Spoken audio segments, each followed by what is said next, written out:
Kabupaten Maluku Tengah masuk daftar rawan pilkada. Bawaslu ingatkan yang melanggar ditindak tegas. Ketua Bawaslu Provinsi Maluku Subair menyatakan berdasarkan hasil pemetaan Bawaslu Provinsi Kabupaten Maluku Tengah termasuk satu dari 11 kabupaten kota yang menduduki kategori kabupaten rawan pilkada. Hal ini disampaikan Subair usai menghadiri deklarasi kampanye damai yang digelar Bawaslu Maluku Tengah di Masohi, Selasa 1 Oktober.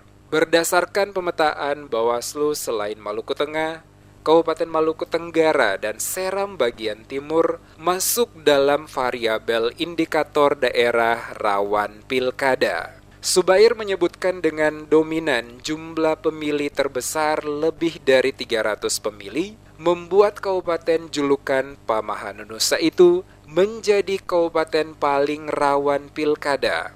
Dijelaskan pemetaan rawan pilkada didukung banyak faktor, antara lain masalah keamanan, netralitas ASN, netralitas penyelenggara, dan keterpenuhan hak pilih dan sebagainya.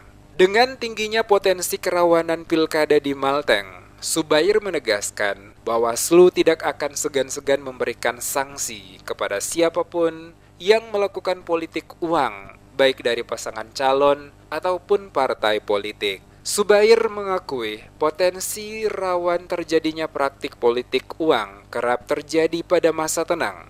Dia bahkan menyebut karena kerawanan itu, tahapan masa tenang bisa jadi masa yang menjadi tidak tenang. Ia menambahkan lembaga pengawas pemilu akan terus berkoordinasi pada Sentra Penegakan Hukum Terpadu, Sentra Gakumdu, akan terus melakukan supervisi pengawasan untuk mencegah adanya politik uang. Beberapa hal yang dilakukan antara lain dengan cara melakukan sosialisasi gerakan anti politik uang dan mendekati penghujung kampanye. Bawaslu juga akan melakukan deklarasi kampanye anti money politik. Subair berharap praktik politik uang di Maluku dapat diminimalisir. Terlebih, kesadaran masyarakat telah terbangun untuk sama-sama mengawasi penyelenggaraan hajatan pilkada nanti.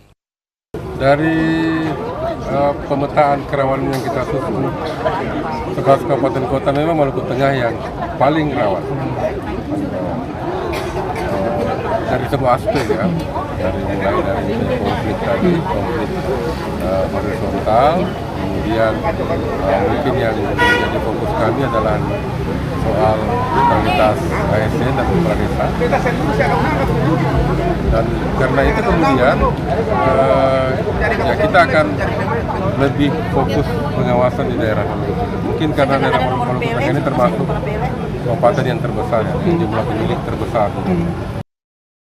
Sebagai informasi, Maluku Tengah menempati urutan pertama daerah dengan indikator rawan pilkada. Sementara Maluku Tenggara dan Seram bagian timur menempati posisi kedua dan ketiga. Indikator kerawanannya meliputi persoalan DPT, bentrok pendukung dan kasus pelanggaran yang tinggi, dan masalah ini terus terjadi berulang saat tahapan pemilihan.